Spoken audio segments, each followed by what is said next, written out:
இன்று நாம் எமது ஆரம்ப வகுப்பை தொடருவோம். இன்றைய வகுப்பில் நாம் முக்கியமாக இந்த பிரம்மராந்திரத்தின் முக்கியத்துவத்தை பார்ப்போம்.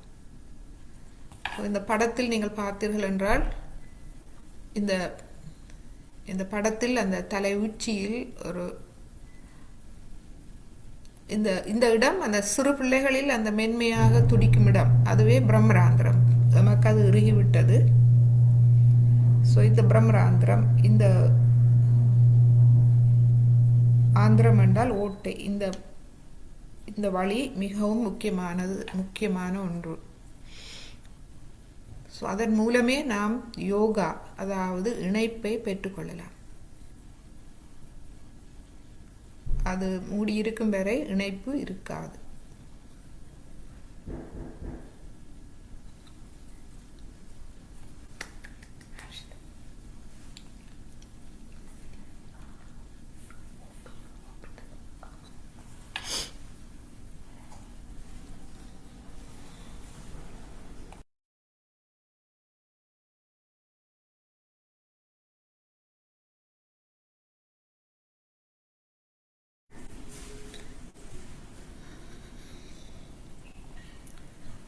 இந்த பிரம்மராந்திரத்தின் முக்கியத்துவத்தை பார்ப்போம். இது ஏன் சிறு பிள்ளைகளில் மென்மையாக இருந்தது, மற்றது அந்த சிறு குழந்தைகளுக்கும் எமக்கும் இடையில் என்ன வித்தியாசம்? பிறந்த குழந்தைகள் ஒரு 2 வயது வரையும் முழுமையாக தாயிடம் சரணாகதி அடைந்த நிலையில் இருப்பவர்கள். அம்மா தான் எல்லாம்.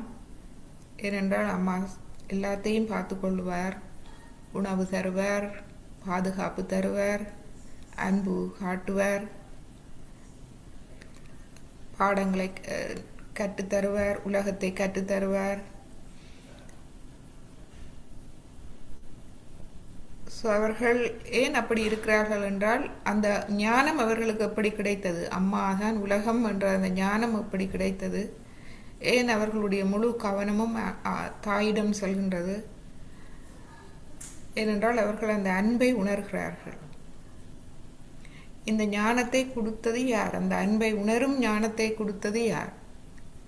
இந்த குண்டலினி தாய் அவர்களுக்குள் எழும்பிய நிலையிலேயே இருக்கும் அந்த மென்மையான பகுதியூடாக இந்த மூலம், அதாவது இந்த பிரபஞ்ச சக்தியோடு இணைந்த நிலையில் இருப்பார்கள். அதனாலேயே அவர்கள் குழந்தை உள்ளம், கள்ளம் கபடம் சூதுவாது ஒளிவு மறைவு இல்லாதவர்கள், கவலை இல்லாதவர்கள், முழுமையான சரணாகதியில் இருப்பவர்கள்.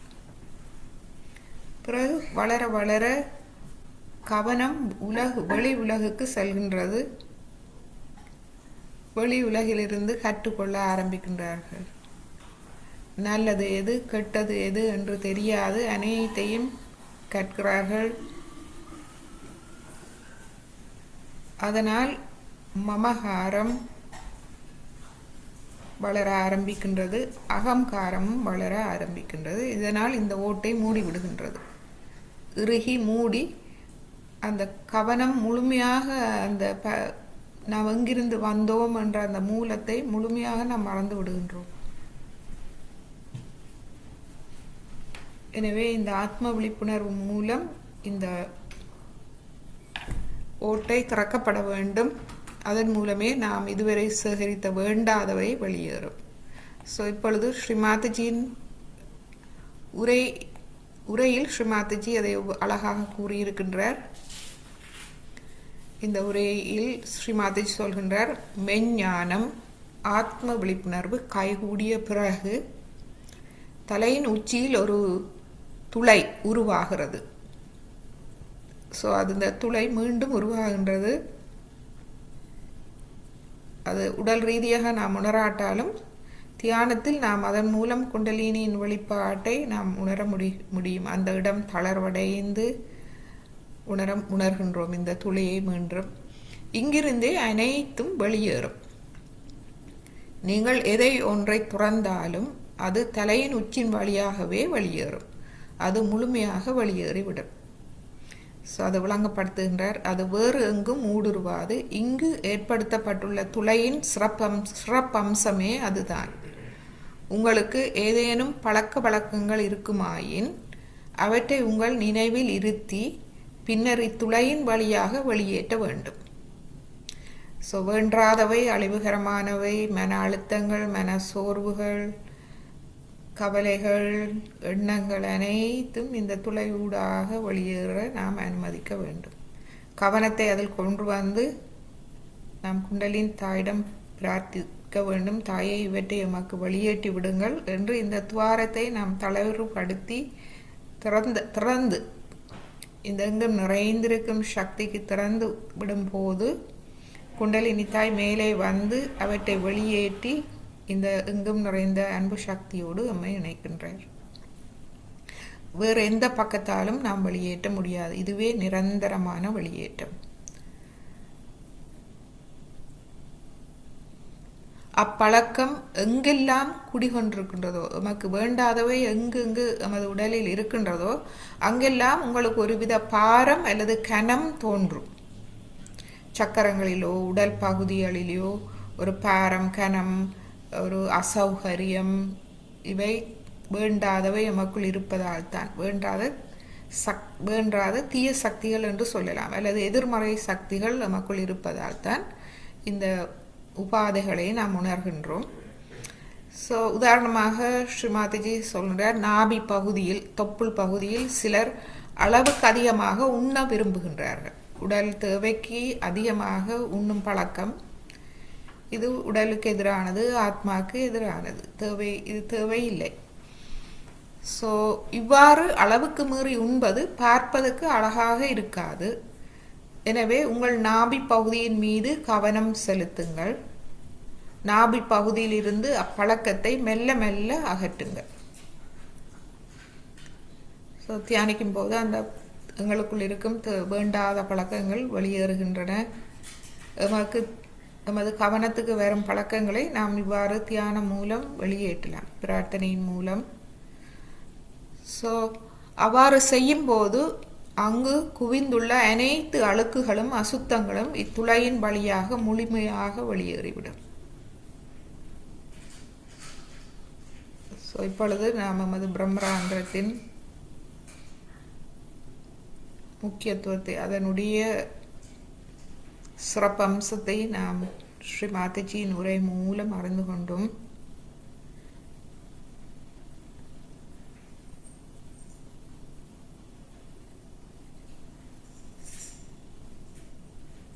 ஸோ இன்று நாம் நமது நாபி சக்கரத்தில் கவனத்தை வைப்போம். ஸோ நாபி சக்கரம் மிக முக்கியமான ஒன்று. ஏனென்றால்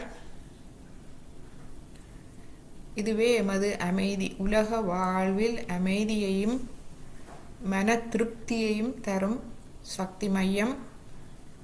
அது மட்டுமல்ல, எமது இருதயத்தை திறக்க வல்லது. இவ்வாறு நாம் அமைதியும் மன திருப்தியும் அடையும் போது எமது இருதயம் தானாக திறக்கின்றது. நற்பண்புகள் எமக்குள் வருகின்றது. தாராள மனம் தோன்றுகின்றது. மற்றவர்களையும் நாம் அன்பு செலுத்த ஆரம்பிக்கின்றோம். எனவே இந்த நாபி சக்கரம் முக்கியமானது. எனவே இன்று அனைவரும் நாபி சக்கரத்தில் தியானிப்போம். இந்த நாபி சக்கரத்துக்கு உப்பு நீர் சுத்திகரிப்பு, அதை நாபி சக்கரத்தை சுத்திகரிக்க மிகவும் உதவியான ஒன்று.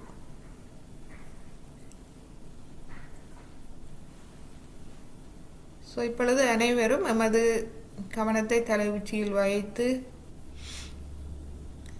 எமது நிலையை பார்ப்போம். இன்னமும் எண்ணங்கள் இருக்கின்றதா? பயம் இருக்கின்றதா? கவலை இருக்கின்றதா?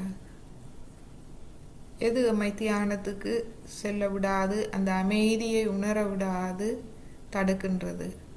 அவை அனைத்தும் எமது பிரம்மராந்திரம் வழியாக வெளியேற வேண்டும். எனவே நாம் ஸ்ரீ மாதாஜியை கேட்போம். ஸ்ரீ மாதாஜி, எனது பிரம்மராந்திரத்தை திறந்து தாருங்கள்.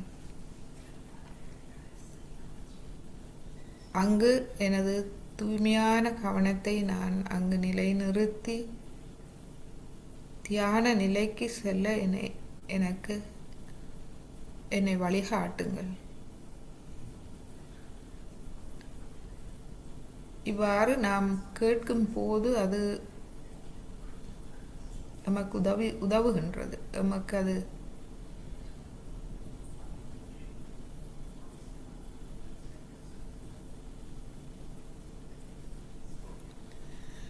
ஸ்ரீ மாதாஜி, எனது பிரம்மராந்திரத்தில் இருக்கும் அனைத்து நரம்புகளையும் தளர்வடைய செய்யுங்கள் தாயே.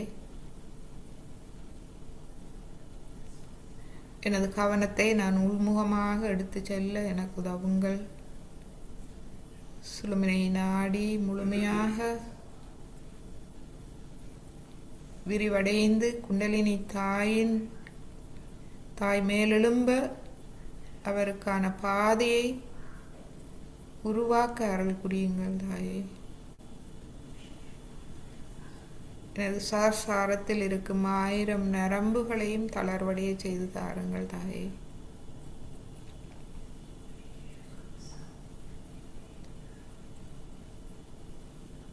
இந்நிலையில் மூலாதார சக்கரத்துக்கு செல்லுவோம். சுழுமினை நாடி தளர்வடைந்து லேசாக வரும்போது இலகுவாக மூலாதார சக்கரத்தில் கவனத்தை வைக்கக்கூடியதாக இருக்கும். உள்முகமாக நாம் பிரம்மராந்திரத்தில் இருந்து கொண்டு மூலாதார சக்கரத்தை கவனிப்போம். மூலாதாரத்தில் 4 இதழ்கள் இருக்கின்றது. இந்த 4 இதழ்களும்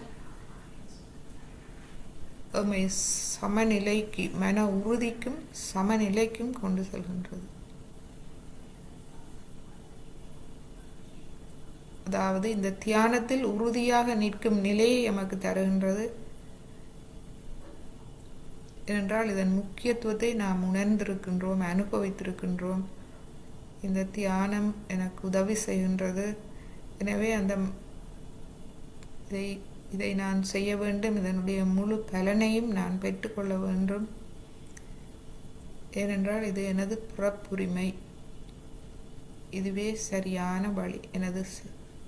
என்னை சரியாக எனது வாழ்க்கையில் என்னை சரியாக வழிகாட்டும் ஒரே வழி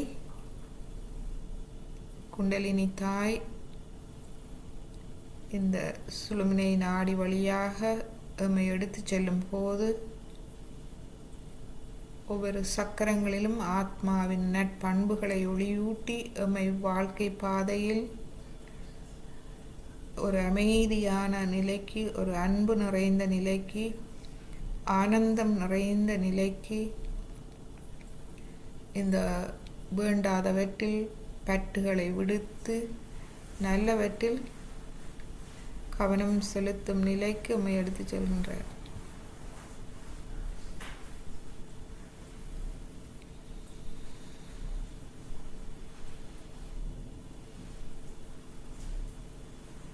நமக்குள் இருக்கும் மன சோர்வுகள், மன அழுத்தங்களில் இருந்து நம்மை விடுவித்து நமக்கு ஞானத்தை தந்து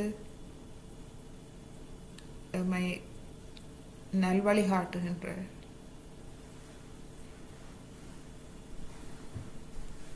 இப்பொழுது நமது இந்த முதலாவது பிறவியில் நமது தாயிடம் எவ்வாறு நாம் தங்கியிருந்தோமோ அதே போல் ஆத்ம விழிப்புணர்வுக்கு பின்பு, அதாவது இது ஒரு மறுபிறவி. இந்த பிறவியில் நமது குண்டலினி தாயிடம் நாம் முழுமையாக தங்கியிருக்கின்றோம் நமது வாழ்வின் முன்னேற்றத்துக்கு.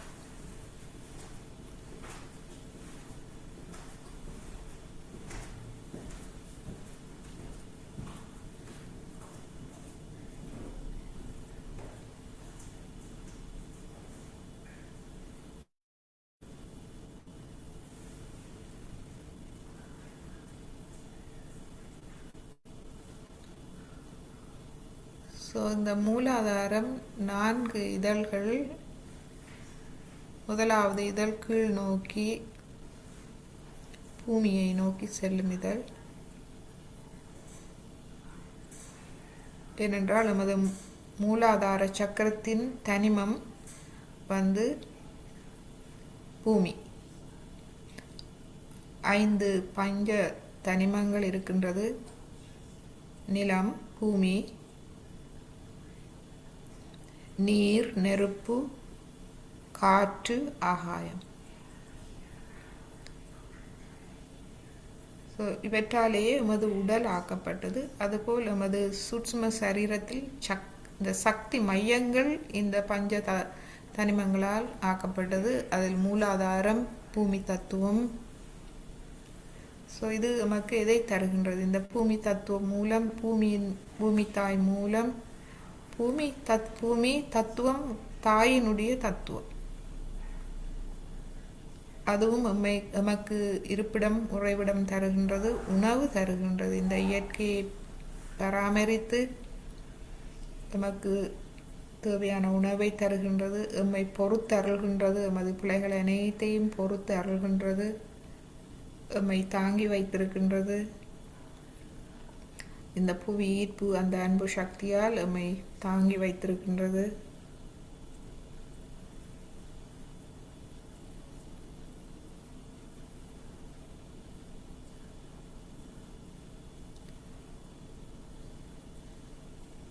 இந்த பூமி தாய் எது நடந்தாலும் தன்னுடைய பண்பில் மாறாது தூய்மையாக இருப்பவர்.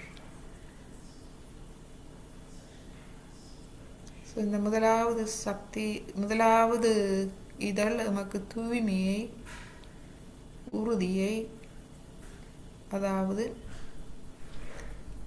நற்பண்புகளில் உறுதியாக நிற்கும் நிலை, தூய்மையை எமக்குள் வளர்க்கின்றது. இந்த இதழில் நாம் இந்த பண்புகளை வேண்டி தியானிப்போம். தாயே, எனக்கு நற்பண்புகளில் உறுதியாக நிற்கும் நிலையை தாருங்கள், மன உறுதியை தாருங்கள், எனது மனதில் இருதயத்தில் தூய்மையை தாருங்கள்.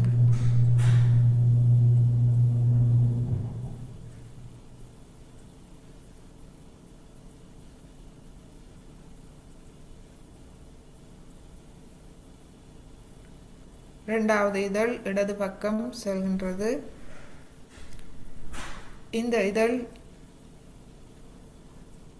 எமக்குள் இருக்கும் தீய சக்திகளை நாம் ஆளுமையை தருகின்றது, ஆளும் திறனை தருகின்றது. எமக்குள் ஆத்மாக்கு எதிரான தீய சக்திகள், அசுர குணங்கள், கோபம், வெறுப்பு, சினம், தேவை, அழிவுகரமானவற்றில் எமது கவனம் செல்லுதல், இவ்வாறானவற்றை நாமே ஆளும் திறன் எவ்வாறு எமக்கு ஞானத்தை தருவதன் மூலம் எமது மனதை தெளிவுபடுத்துவது மூலம் எம்மை அதிலிருந்து விடுவிக்கின்றது. எம்மை நாமே ஆளும் திறன் வந்ததும் நாம் மற்றவர்களையும் ஆளும் திறன் நமக்கு இலகுவாக வருகின்றது. எனவே வெளியிலிருந்து வரும் தீய சக்திகளையும் நாம் கையாளும் திறன் நமக்கு கிடைக்கின்றது. எமக்குள் இருக்கும் தீய சக்திகளை நாம் ஆளும் திறனை நாம் பெற்றுக்கொண்டதும் அவற்றை நாம் விலக்குகின்றோம். நம்மிடம் இது வேண்டாம், இது வேண்டாம், இது வேண்டாம் என்று எமக்குள் இருந்து நாம் தூக்கி எறிகின்றோம். எறியும் போது மிஞ்சுவது என்ன? எமக்குள் தூய ஆத்மா. அதன் பின்பு நமது ஆத்மாவின் மேன்மையையும் கண்ணியத்தையும் நாம் உணர ஆரம்பிக்கின்றோம்.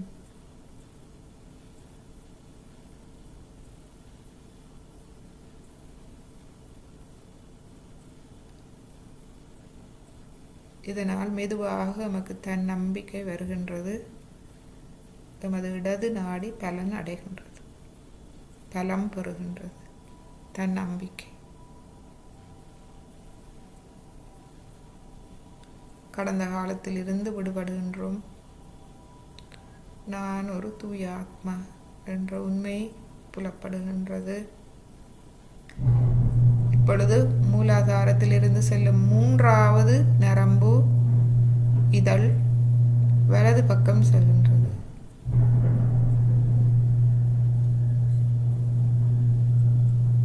இந்த வலது பக்கம் நமக்கு ஞானத்தை தருகின்றது.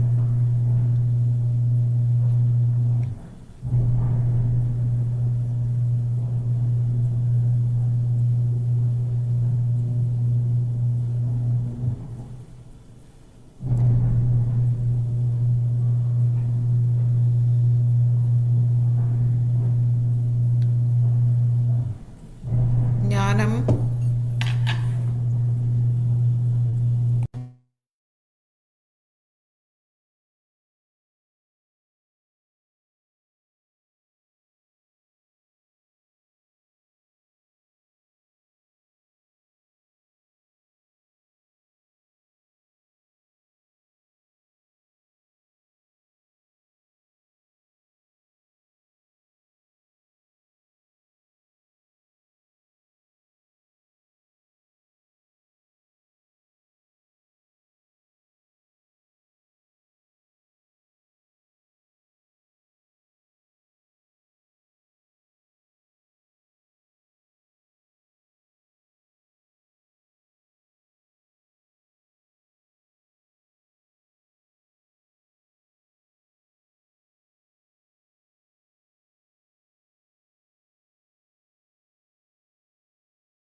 சவுண்டு வரலம்மா.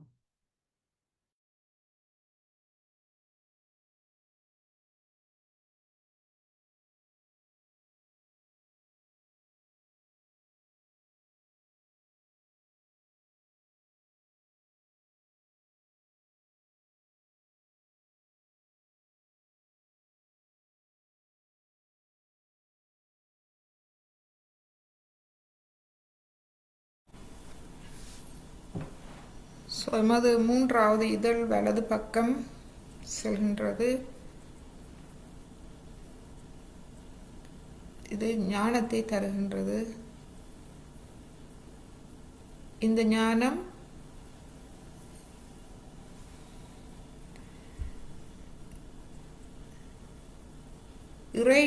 இறைவனின் அந்த அன்பை, தெய்வீகத்தை உணரும் ஞானம். இந்த ஞானம் நமக்கு அனுபவத்தாலேயே கிடைக்கும். புத்தகங்களில் நாம் படிக்கலாம், ஆனால் அதை அனுபவிக்காது அதை எவ்வாறு நாம் உணர்ந்து கொள்ள முடியும்?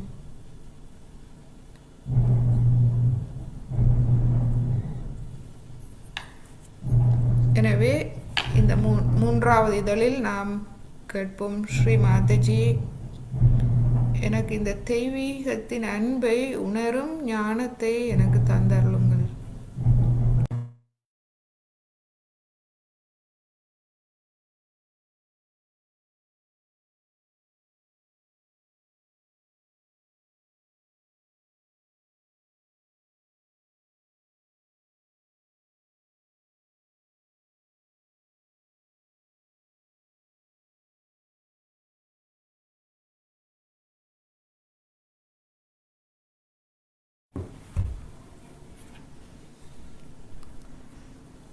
இந்த தியானம் மூலமே அந்த தெய்வீக திவ்ய அனுபவங்களை நாம் பெற்றுக்கொள்ளலாம். இந்த இறை சக்தி எவ்வாறு நமக்கு உதவுகின்றது? ஒரு சிறு குழந்தை தனது தாயை அறியும் ஞானம் அதற்குள் இருக்கின்றது. தானாக அது அறிகின்றது. ஏனென்றால் அதனுடைய பிரம்மராந்திரம் திறந்த நிலையில் இருப்பதால் அந்த ஞானம் அதற்கு கிடைக்கின்றது.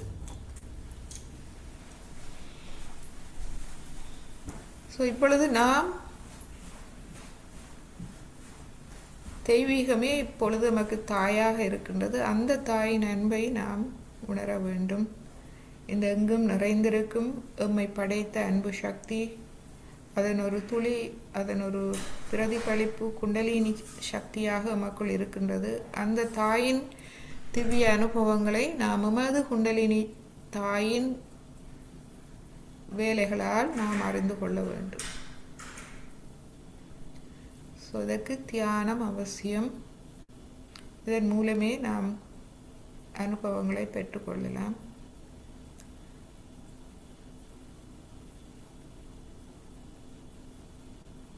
ஸோ இந்த ஞானத்தை நாம் சரணாகதி மூலமே பெற்றுக்கொள்ளலாம். தாயே, நான் முழுமையாக சரணடைகின்றேன்.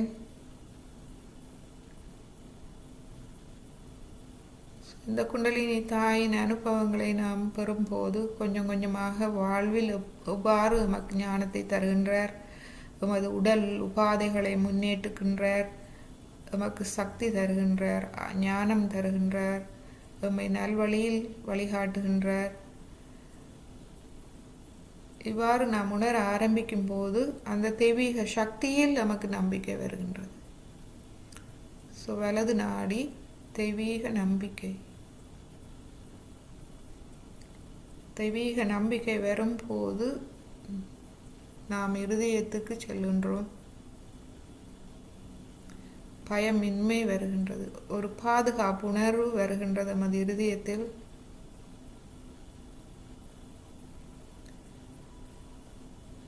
ஸோ 4வது இதழ் இப்பொழுது சுழுமுனை நாடிய வழியாக மேல் நோக்கி சஹஸ்ராரத்துக்கு செல்கின்றது.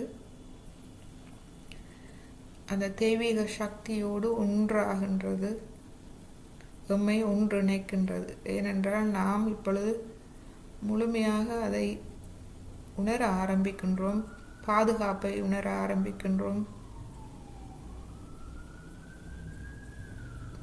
ஸோ மீண்டும் நாம் நமது இடையில் நாம் தாயை தவற விட்டுவிட்டோம். நமது கவனம் வெளியில் சென்று இப்பொழுது நாம் மீண்டும் நமது உண்மையான அந்த நித்திய தாய், தெய்வீக தாயிடம் வந்து சேர்ந்து விட்டோம் என்ற அந்த உணர்வும் அந்த பாதுகாப்பு உணர்வும் நமக்கு கிடைக்கின்றது. ஸோ இந்நிலை எம்மை தியான நிலைக்கு எடுத்து செல்கின்றது. ஸோ இந்த தியான நிலையில் நாம் இந்த தெய்வீக சக்தியோடு ஒன்றான நிலையிலேயே நாம் எமது மட்டிய சக்கரங்களை நாம் வளம்படுத்தி கொள்ளலாம். ஸோ இன்று நாம் நாபி சக்கரத்தில் கவனத்தை வைப்போம்.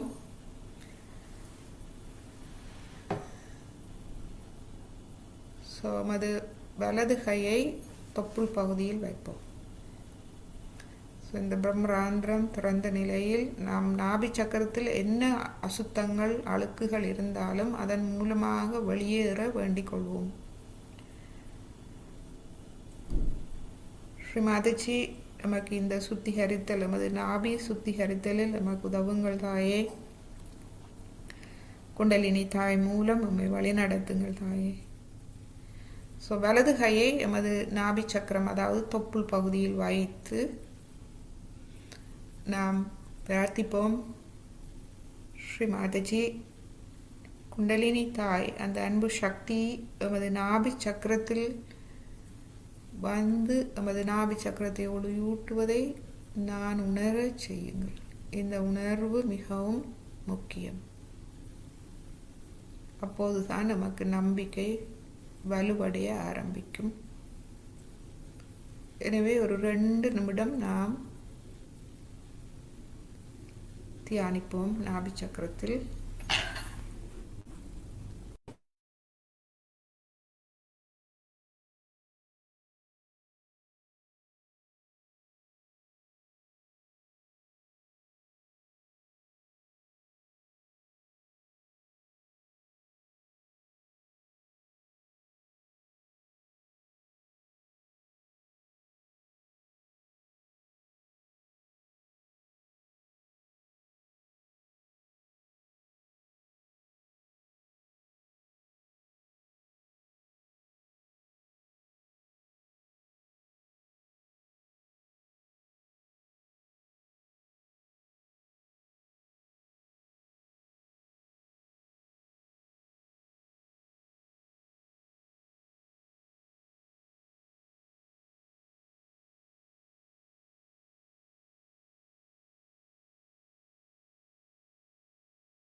ஸோ இப்பொழுது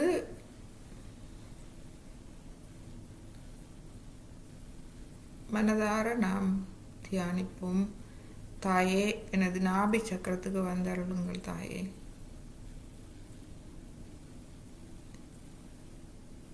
இந்த பிரார்த்தனையை கடைசியாக நமக்கு தடுப்பது நமது கர்மாக்கள். ஸோ அதற்காக நாம் பிரார்த்திப்போம். தாயே, நான் தெரிந்தோ தெரியாமலோ தவறுகள் செய்திருந்தால் என்னை முழுமையாக மன்னித்து விடுங்கள்.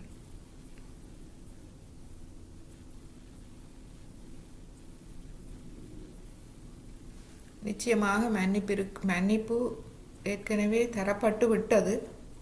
ஆனால் அதை நாம் உணர வேண்டும். அதற்காகவே இந்த பிரார்த்தனை. ஸோ நாம் அதை உணர்ந்து, தெய்வீக அந்த அன்பை உணர்ந்து அதிலிருந்து விடுபட வேண்டும். நான் இப்பொழுது 2வது பிறவி எடுத்து விட்டேன், பிறவி. எனவே முந்தின பிறவிகளில் செய்த அனைத்து பிழைகளையும் மன்னித்துத்தான் நமக்கு இந்த நிலை தரப்பட்டிருக்கின்றது. அதை நாம் உணர வேண்டும். அதை நாம் உணர்ந்தால் குண்டலினி தாயின் வருகையை நாம் உணரலாம் நமது பவசாகரத்தில்.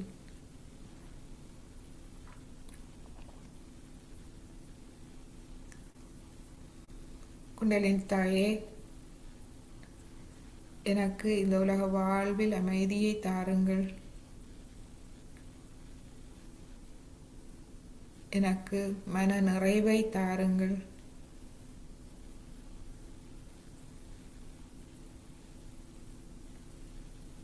நீங்கள் எனது தாய் ஆவீர்கள். தாங்கள் எது செய்தாலும் எனது நன்மைக்காகவே நீங்கள் செய்வீர்கள். எனவே நான் முழுமையாக தங்களிடம் சரணாகதி அடைகின்றேன்.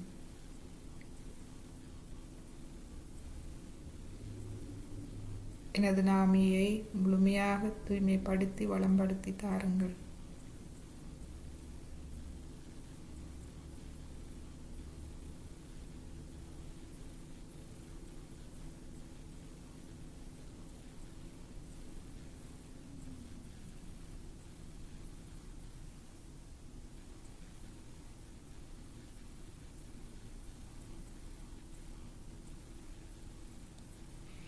ஸோ நமது இடது பக்க நாபியில் வைப்போம்.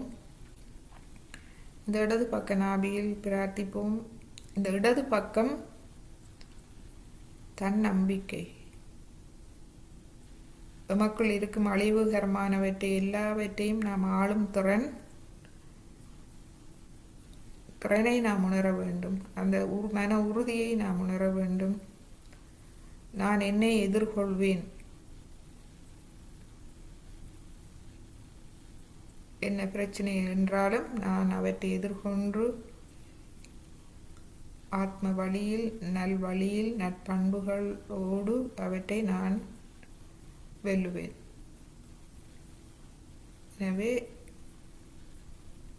நமது மன சோர்வுகள், மன குறைபாடுகளுக்கு அங்கு இடமில்லை. கடந்த காலம் முடிந்த ஒன்று. அதிலிருந்து நாம் முழுமையாக விடுபட்டு தன் நம்பிக்கை வரோடு நான் ஒரு தூய ஆத்மா, நான் அன்னையின் அருளால் அமைதியாகவும் மன நிறைவோடும் இருக்கின்றேன். மன உறுதியோடு, முழு நம்பிக்கையோடு சொல்லுவோம். போதும் என்ற மனம். நான் அமைதியாகவும் மன நிறைவோடும் இருக்கின்றேன். தாயே, தங்கள் ஆசியால் நான் மன நிறைவோடும் அமைதியாகவும் இருக்கின்றேன். தாராள மனதோடு இருக்கின்றேன்.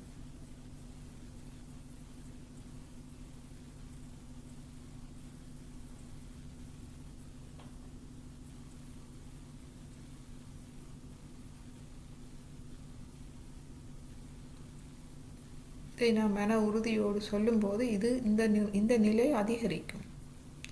ஸோ எனவே எவ்வாறு அதிகரிக்கும்? வாழ்வில் மாற்றங்கள் நிகழ்ந்து அதை உண்மையாக்கும். எனது மன நிறைவை தரும்.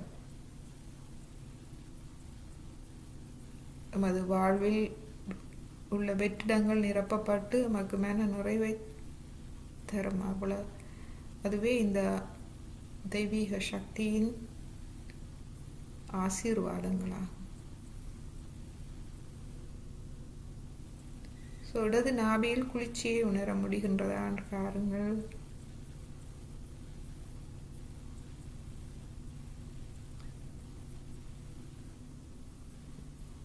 இப்பொழுது வலது கையை நாம் மடக்கி கொண்டு வருவோம். இடது கையை எமது வலது பக்க நாபியில் வைப்போம். இப்பொழுது நாம் எமது கால்களை உப்பு நீரில் வைக்கலாம்.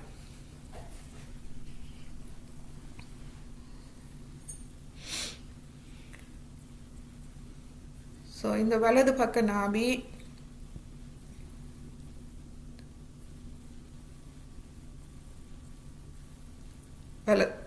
வலது பக்கம் இந்த தெய்வீக சக்தியில்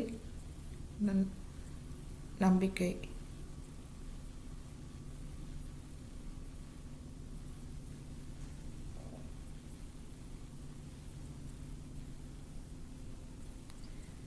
அது கவனம் தூய்மை அடைகின்றது. தெய்வீக சக்தியில், அதாவது குண்டலினி சக்தியில் முழு கவனம் செல்கின்றது. குண்டலினி சக்தியின் வேலைகளை நாம் உணர ஆரம்பிக்கின்றோம். அந்த தெய்வீக சக்தியே எமக்குள் இருக்கும் கண்ணியமாகும். வலது நாடி தெய்வீக நம்பிக்கை வந்ததும் அது எமது கண்ணியமாகின்றது. ஆணவம் அல்ல. வலது நாடியின் முடிவு ஆணவம். ஆனால் இது ஆணவம் அல்ல. இந்த ஆணவம் கண்ணியத்தால் நிரப்பப்படுகின்றது. கண்ணியம் என்றால் சுயமரியாதைக்கும் அப்பாற்பட்ட ஒரு நிலை, சுய கௌரவம் என்று சொல்லலாம். இந்த இறை சக்தியால் அன்பு செலுத்தப்படும் ஒரு சிறு துளி ஆத்மா நான் என்று அந்த கண்ணியம் மேன்மை பெறுகின்றது.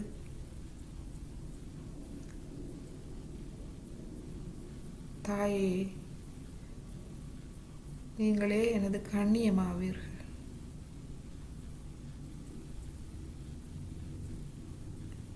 நீங்களே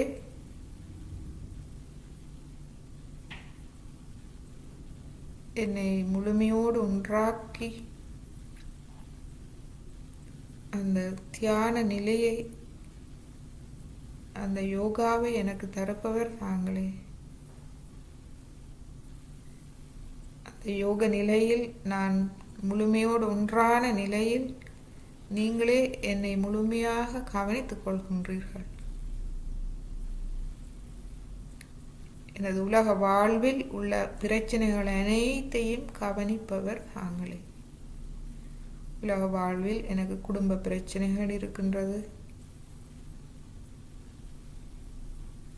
குடும்பத்தில் உள்ள அனைத்து பிரச்சனைகள், பொருளாதார பிரச்சனை, கணவன் மனைவி பிரச்சனை, பிள்ளைகளுக்கு இடையில் பிரச்சனை, உறவுகளுக்கு இடையில் பிரச்சனை, உடல் உபாதைகள், உடல் நோய்கள், மனப்பிரச்சனைகள் மற்றும் தியானத்துக்கு தடையாக இருக்கும் பிரச்சனைகள் எதுவானாலும் அனைத்தையும்,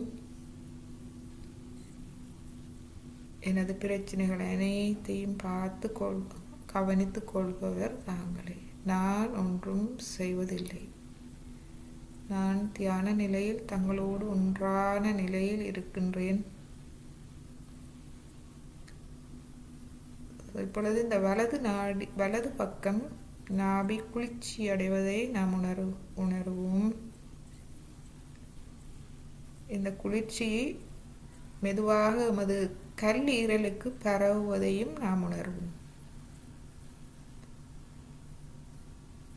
கல்லீரலை கவனித்துக் கொள்வது எமது வலது சுவாதிஸ்தானம், வலது நாபி.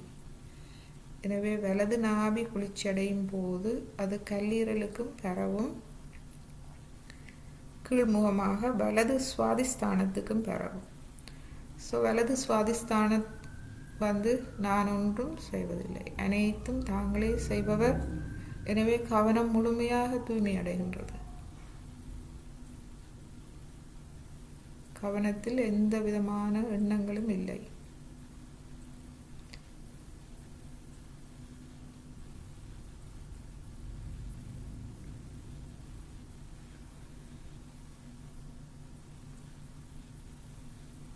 அனைவரும் குளிர்ச்சியை உணர முடிகின்றதா?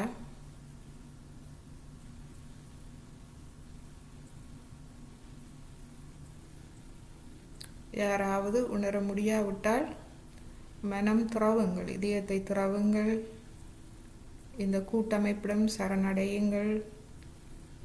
சங்கம் சரணம் கச்சாமி. ஏனென்றால் இந்த கூட்டமைப்பில் ஸ்ரீ மாதாஜி வழி நடத்துகின்றார். எனவே நீங்கள் மனம் திறந்து கேட்கும் போது அது வேலை செய்ய ஆரம்பிக்கும்.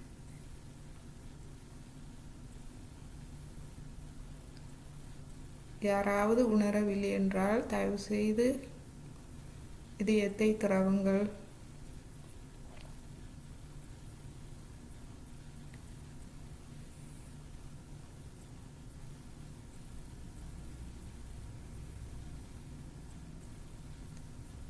ஸோ இதன் அர்த்தம் அனைவரும் அந்த குளிர்ச்சியை உணர்கிறீர்கள்.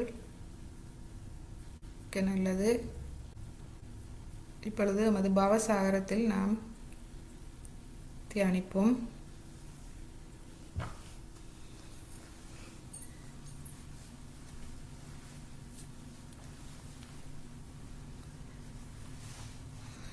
ஸோ இப்பொழுது நமது வலது கையை மீண்டும் தொப்புள் பகுதிக்கு கொண்டு வருவோம். இடது கையை மடிக்கு கொண்டு வந்து வலது கையை தொப்புள் பகுதிக்கு கொண்டு வருவோம். ஸோ இப்பொழுது எமது வலது கையை எமது பவசாகரம் முழுவதும் பறந்து நாம் வைத்துக்கொள்வோம். ஸோ மீண்டும் நாம் ஸ்ரீ மாதாஜி இடம் பிரார்த்திப்போம். எமது குருவிடம் நாம் வேண்டிக்கொள்வோம். தாயே, எனது குண்டலினி தாயை ஒளியூட்டி எனது பவசாகரத்தை தூய்மைப்படுத்த எனக்கு அருள் புரியுங்கள். பவசாகரத்தில் உள்ள அழுக்குகள், அசுத்தங்கள் அனைத்தையும் வெளியேற்றி விடுங்கள் தாயே. ஸோ நாம் அசுத்தங்களை வெளியேற்ற வேண்டுகின்றோம். எனவே இப்பொழுது பிரம்மராந்திரத்தை நாம் திறந்து வைக்க வேண்டும். ஸோ என்னை அதன் மூலமாக வெளியேற்றி விடுவார். ஏதாவது நமக்கு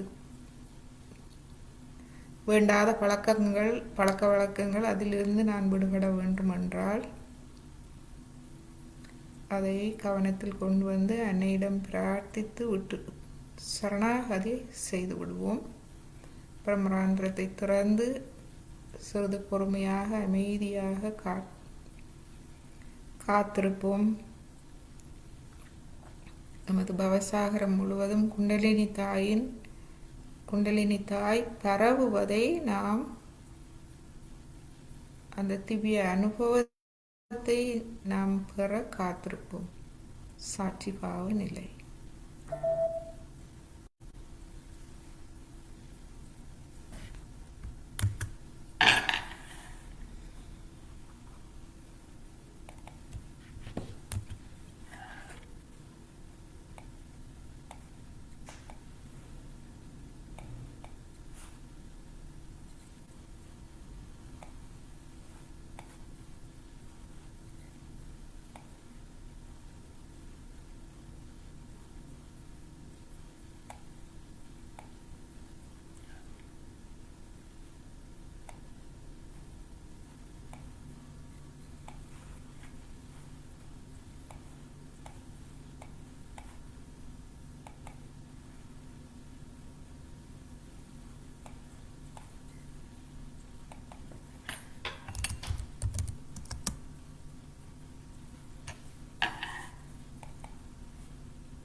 ஸோ தொடர்ந்து கவனிப்போம்.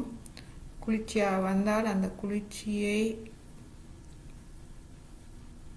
குளிர்ச்சியில் கவனத்தை வைத்து, இந்த குளிர்ச்சி என்பது தாயின் அன்பு. இந்த அன்பே அது அனைத்துக்கும் மருந்தாகின்றது.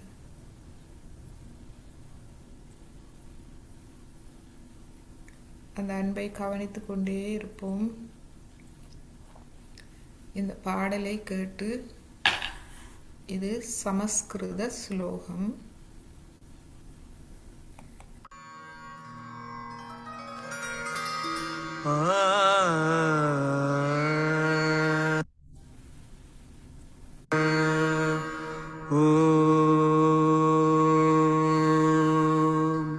गुरुर् ब्रह्मा गुरुर्विष्णु गुरुर्देवो महेश्वरः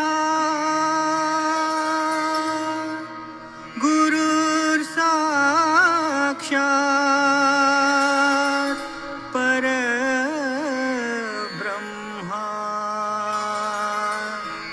तस्मै श्री गुरवे नमः। ध्यानमूलं गुरुमूर्ति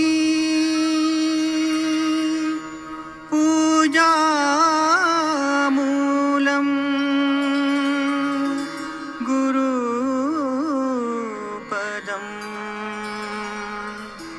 मन्त्रमूलं गुरुर्वाक्यम् मोक्षमूलं गुरुकृपा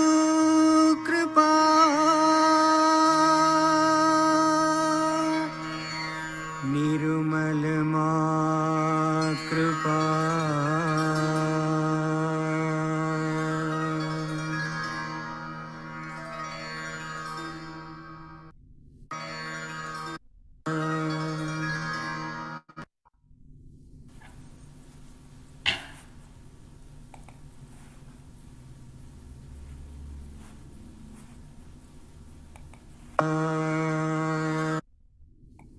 गुरु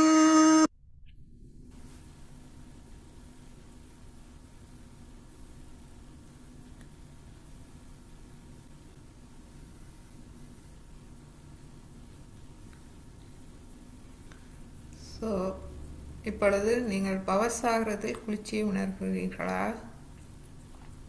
யாராவது உணரவில்லை என்றால் தயவு செய்து கூட்டமைப்பிடம் சரணடையுங்கள், கேளுங்கள். கூட்டமைப்பு ஸ்ரீ மாதாஜியின் சக்தி, உமது குருவின் சக்தி. அவருடைய சக்தி அங்கு வேலை செய்ய ஆரம்பிக்கும்.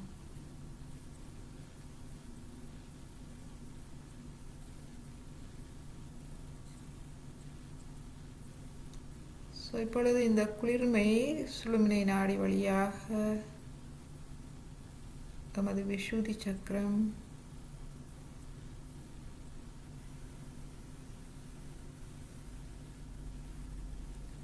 அல்லாஹு அக்பர், அல்லாஹு அக்பர். தெய்வீகமே உயர்ந்தது. இந்த தெய்வீகமே உயர்ந்தது என்று நாம் சொல்லும்போது, இந்த தெய்வீகம் இந்த பிரபஞ்சம் முழுவதும் நிறைந்திருக்கின்றது, எமக்குள்ளும் நிறைந்திருக்கின்றது.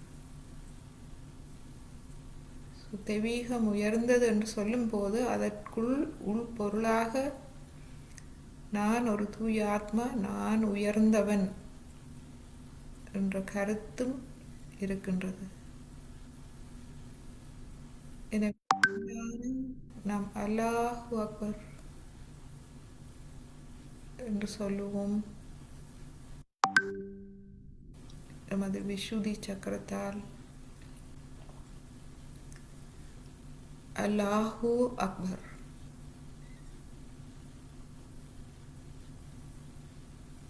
தெய்வீகமே உயர்ந்தது.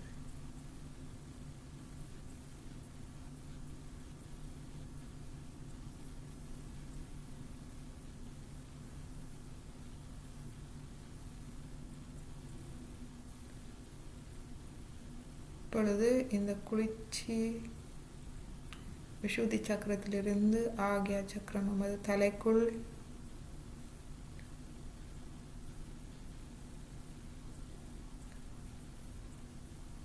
நான் அனைவரையும் மன்னிக்கின்றேன், என்னையும் மன்னிக்கின்றேன். தாயே, எனது தவறுகளை மன்னித்து விடுங்கள், எனது அறியாமையை மன்னித்து விடுங்கள், எனது பலவீனங்களை மன்னித்து விடுங்கள், எனது முட்டாள்தனங்களை மன்னித்து விடுங்கள், எனது கர்மாக்கள் என்னோடு தொடர்பான கர்மாக்கள் அனைத்தையும் மன்னித்து விடுங்கள்.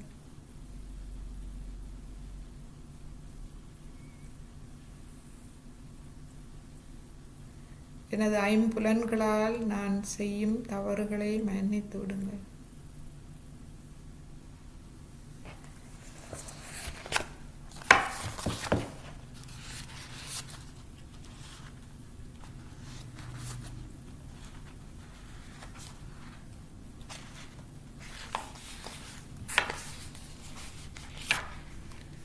இந்த எங்கும் நிறைந்த இந்த இறை சக்தி, இந்த அன்பு சக்தி, பரம்பொருள்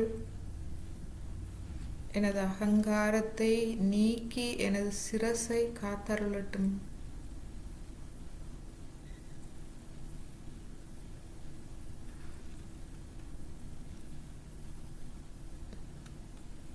எனது இரு கண்களையும் காத்து எனக்கு வேண்டிய சித்திகளை தந்தருளட்டும். எனது இரு காதுகளையும் காத்து எதிரிகளை அழித்து என்னை காத்தருளட்டும்.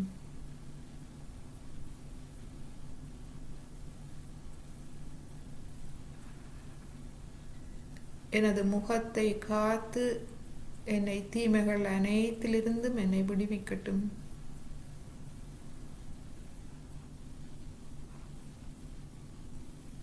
எனது வாக்கை காத்தருளட்டும், எனது பிராணனை காத்தருளட்டும், எனது நாவை காத்தருளட்டும்,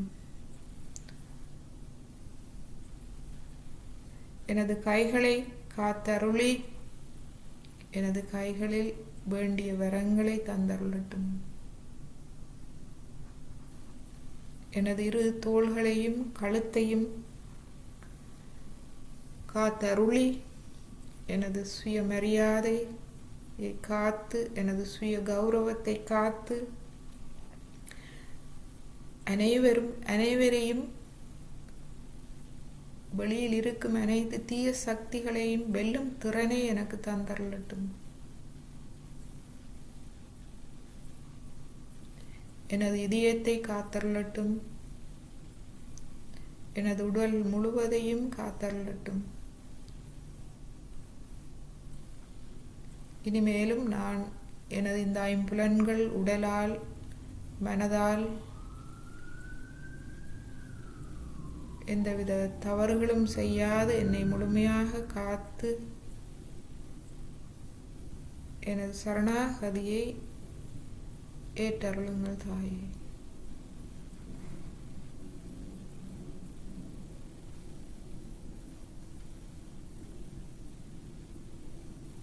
இப்பொழுது முழு கவனத்தையும் சஹஸ்ராரத்தில் வைப்போம்.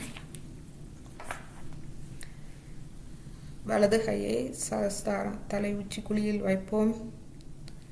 அங்கு குளிர்ச்சியை உணர்வோம்.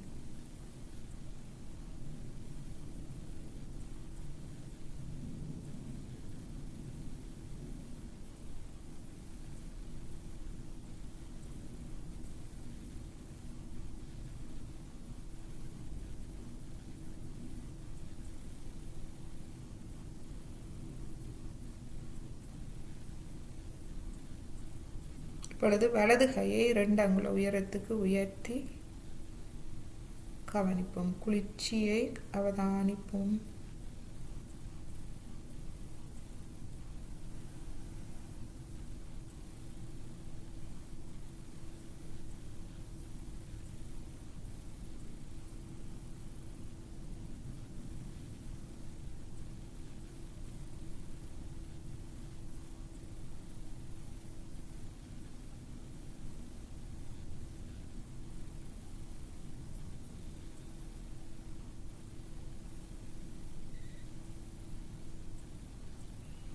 இப்பொழுது தலையில் குளிர்ச்சியை அனைவரும் உணர்கிறீர்களா? உணராவிட்டால் சரணாகதி, கூட்டமைப்புக்கு சரணாகதி. எனவே மனம் திறந்து கேளுங்கள்.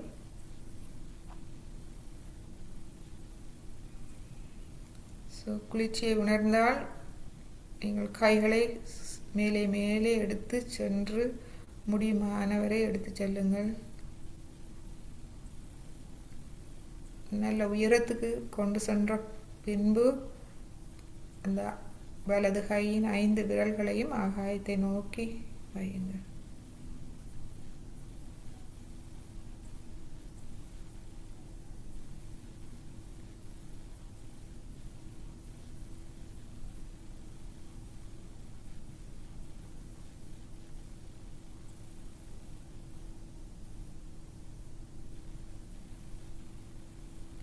இப்பொழுது நமது வலது கையை மெதுவாக மடக்கி கொண்டு வருவோம்.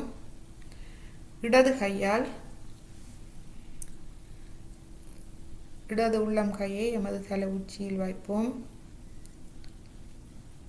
குளிர்ச்சியை உணர்வோம்.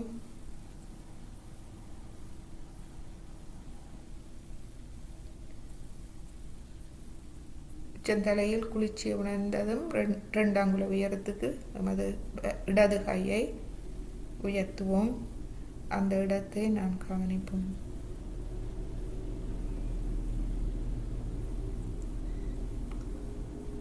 பிறகு மெதுமெதுவாக நமது கையை மேலே மேலே கொண்டு செல்வோம். குளிர்ச்சியை அந்த உணர்ந்த நிலையில் மெதுவாக கொண்டு சென்று முழுமையாக கொண்டு சென்று நமது கை முழுமையாக அந்த உயரத்துக்கு போய் 5 விரல்களையும் இடது கை 5 விரல்களையும் ஆகாயத்தை நோக்கி வைப்போம்.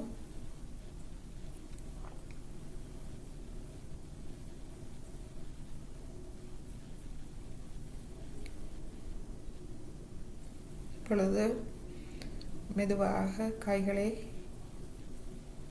நாம் கீழே கொண்டு வருவோம். இரு கைகளையும் மடியில் வைத்து சிறிது நேரம் தியானிப்போம்.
இப்பொழுது இன்னும் ஒரு ஸ்லோகம் ஒன்று கேட்டு தியானிப்போம்.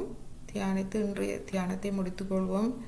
சஹஸ்ராரம் நமக்கு தெரியும், நிசப்தம், முழுமையான அமைதி, இந்த பிரபஞ்ச அமைதியோடு ஒன்றான நிலை. அந்நிலையில் நமது சஹஸ்ராரம் நமக்கு தருவது முழுமையான ஆறுதல், பாதுகாப்பு, ஆனந்தம். இந்த நிலையில் நாம் இந்த ஸ்லோகத்தை கேட்போம்.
இந்த பாடல்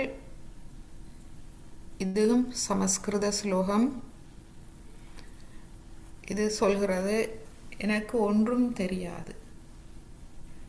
தாயே, குண்டலினி தாய், இந்த தெய்வீக தாயை நோக்கி பாடும் பாடல். தாயே, எனக்கு ஒன்றும் தெரியாது, எனக்கு எவ்வாறு தியானிப்பதென்று தெரியாது, எவ்வாறு பூஜா செய்வது பூஜிப்பதென்று தெரியாது, எவ்வாறு தங்களை விளங்கிக் கொள்வதென்று தெரியாது, எவ்வாறு தியானம் செய்வதென்று தெரியாது. நீங்களே எனது புகலிடம். எனக்கு ஒன்றும் தெரியாது தாயே, நீங்களே எனது புகலிடம். ஒரு சிறு குழந்தைக்கு ஒன்றும் தெரியாது, தாயின் அன்பு மட்டுமே தெரியும். அந்த அன்பில் முழு நம்பிக்கை கொண்டிருக்கின்றது, தாயிடம் முழுமையான சரணாகதியோடு இருக்கின்றது. அந்த நிலை, அதுவே இந்த பாடல். ஸோ இந்த பாடலை நாம் இப்பொழுது கேட்போம். இது ஒரு 3 நிமிட பாடல். The prayer for forgiveness. Avahanam na janami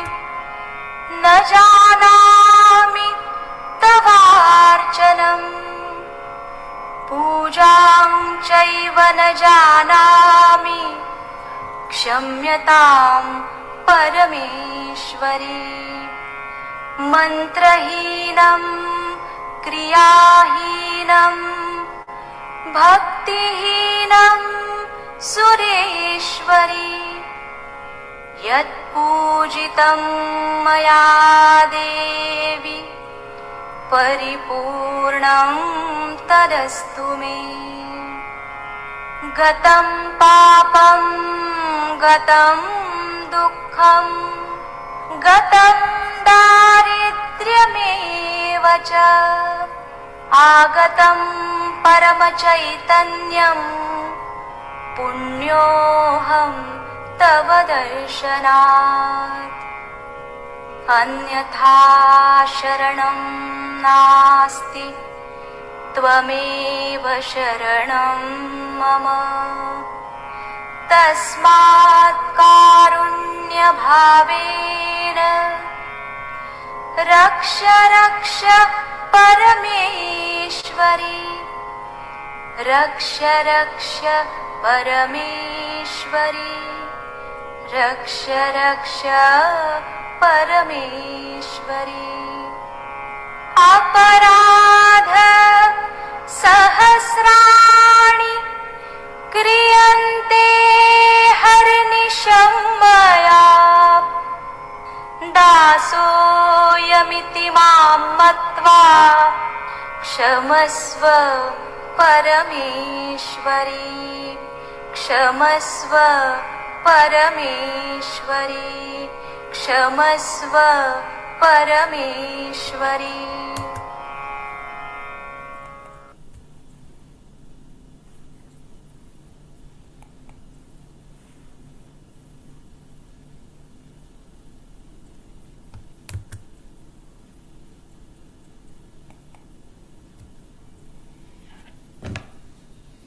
இப்பொழுது உப்பு நீர் சுத்திகரிப்பை முடித்துக் கொள்வோம். கால்களை கழுவி நீரை ஒரு புறம் வைத்து விடுங்கள். பிறகு நீங்கள் கொண்டு போய் அகற்றலாம். ஸோ தொடர்ந்து இப்பொழுது ஒரு 2 நிமிடம் தியானிப்போம்.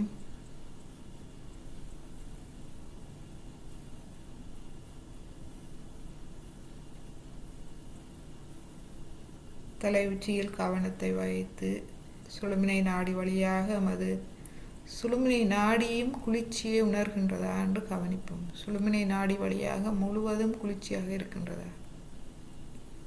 இரு கைகள், தலை உச்சி குழி, சுழுமினை நாடி.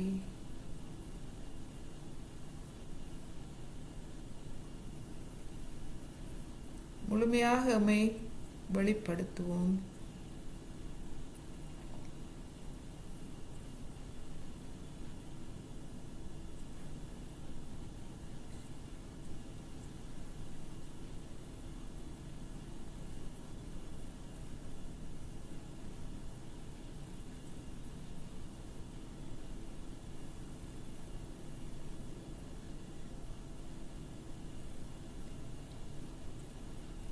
இந்நிலையில் மெதுவாக நாம் குண்டலினி எண்ணெயை எழுப்பி கவசம் இட்டுக்கொள்வோம்.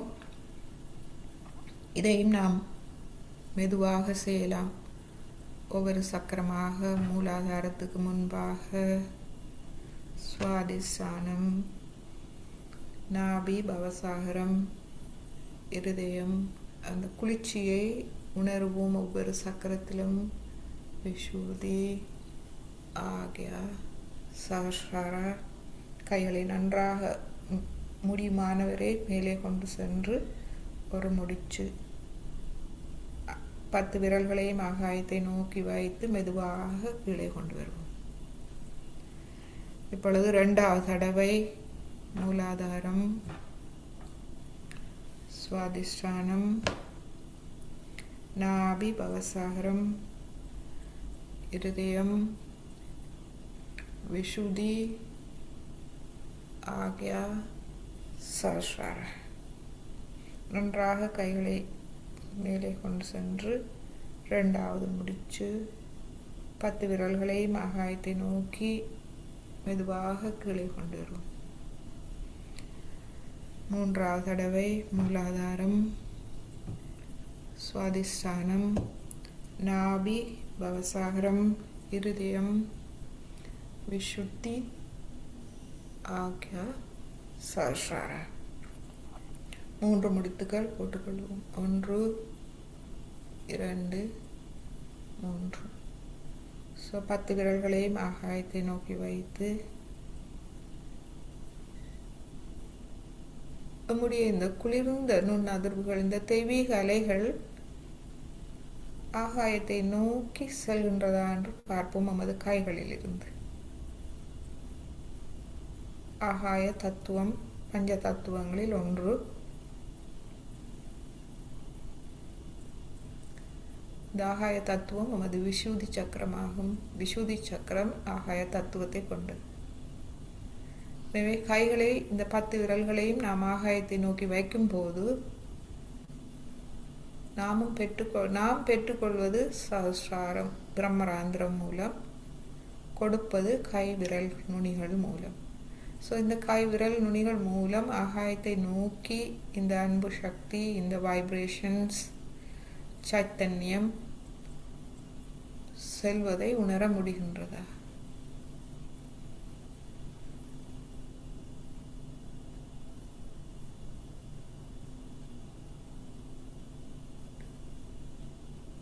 இப்பொழுது மெதுவாக நாம் கைகளை கீழே கொண்டு வருவோம்.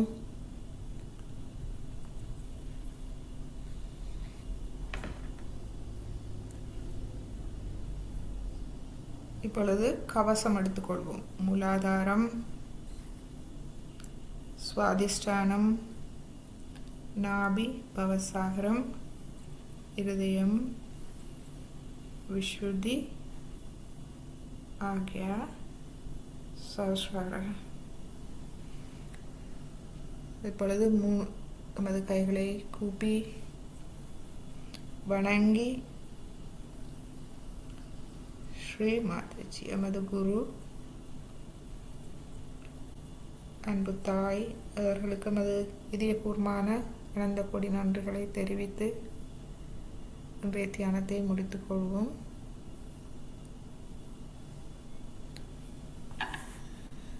ஜெய் ஸ்ரீ மாதாஜி. அனைவருக்கும்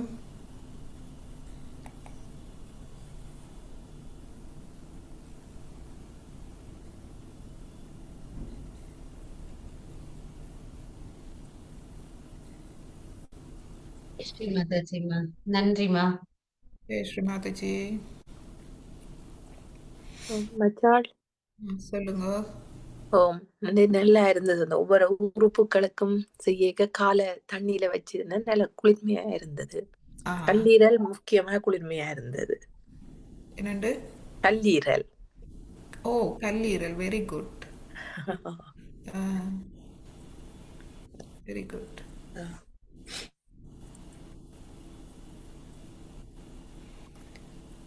ஸோ நான் இந்த வகுப்பில் கொஞ்சம் நேரம் எடுக்கிறதுனா உங்களுக்கு விளங்கப்படுத்தி கொண்டு போக. ஆனால் நீங்கள் வீட்டில் செய்யக்கல இப்போ உங்களுக்கு விளங்கிச்சு தானே. அப்போ நீங்கள் 1/2 மணித்தியாலம் 1 மணித்தியாலத்தில் செய்யலாம். என்ன ஓ அரை மணித்தியாலத்தில் செய்யலாம். ஓ அரை மணி தியாலத்துல செய்யலாமோ? நம்ம ரெண்டு கையை வச்சு வச்சு அங்கே பார்க்குறது தானே அப்போ இந்த ஓ பிரார்த்தனைகள் எல்லாம் தெரியும். ஓ ஸோ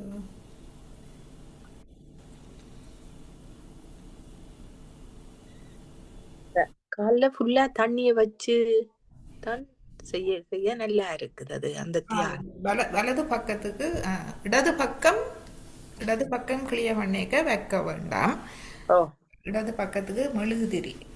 ஆ சரி சரி. இப்போ வந்து கல்லீரல் நாபி பிரச்சனைகள் அந்த பிரச்சனைகளுக்கு உப்பு நீரில் வச்சு கொண்டு செய்ய அது வந்து குயிக். இது வந்து ஐஸ் பேக்கும் வைக்கலாம். உங்களோட கல்லீரலுக்கு ஒரு 5 நிமிடம் ஐஸ் பேக். கரநீர் தேவையில்லை. ஒரு 5 நிமிஷம் வைக்க குளிர்ச்சி அடையும். வச்சு போட்டு பிறகு தியானிச்சிங்களா ஓ அந்த கொஞ்சம் தணிஞ்சிடும். அந்த வெப்பம் கொஞ்சம் தணிஞ்ச உடனே ஈஸியாக இருக்கும். ஆ அது இப்போ சில நேரங்களில் இப்போ உடனே வேலையால் வந்தோ இல்லை இது வந்து உடனே உடனே நீங்கள் இந்த கல்லீரல் வெப்பமாக உணர்றீங்க. இப்போ உடனடியாக ஒரு தீர்வு வேணுமெண்டா ஓ இப்போ ஃபுட் சோப் தண்ணி சில நேரங்களில் உடனே எடுத்து செய்ய முடியாது. என்ன வேலையெல்லாம் நிற்பீங்கள். ஓ அப்போ அதெல்லாம் முடிச்சு தானே செய்யலாம். அப்போ அதுக்கு டக்குன்னு ஒரு ஐஸ் பேக் கொண்டு எடுத்து இந்த இரல்லே ஒரு 5 நிமிடம் 10 நிமிஷம் ஓ வச்சிருக்கவே அது கொஞ்சம் ரிலீவ் ஆகும். ஓ இப்ப நீங்க ஒரு அரை மணி தியாலம் காலைல தண்ணி வச்சுட்டு தானே செய்யறாங்க ஒரு 20 நிமிஷம். ஓ அப்ப நாங்க தியானம் செய்ய காலைல வச்சுட்டு செய்யலாமோ? ஒரு 10 நிமிஷம் தான். அது சரியா எஃபெக்டிவா செய்யறேன்னா 10 நிமிஷம் காணும். ஆ சில நேரங்களில் எங்களுக்கு மந்திரங்களோட செய்ய ஒரு 15-20 நிமிஷம் ஓகே நீங்க ஆ வச்சிருக்கீங்க. சரி சரி இல்லை. சரி.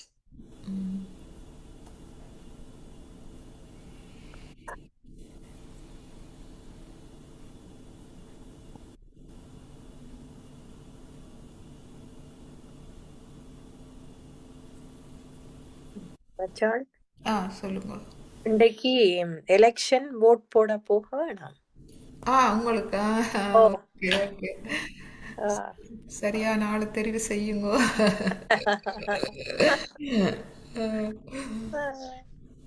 தமிழ் ஆக்களும் இங்க கேட்கணும் கனவியர். ஆ ஓ ஓ. இந்த பாக்கதுகளுக்கு போய் தங்களுக்கு போடுங்க போடுங்க. ஆஹா ஆஹா.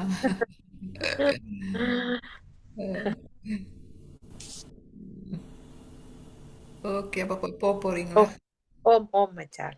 Okay okay. ஜெய் ஸ்ரீ மாதா. ஜெய் ஸ்ரீ மாதாஜி. ஜெய் ஓம் ஸ்ரீ மாதாஜி. ஓம்.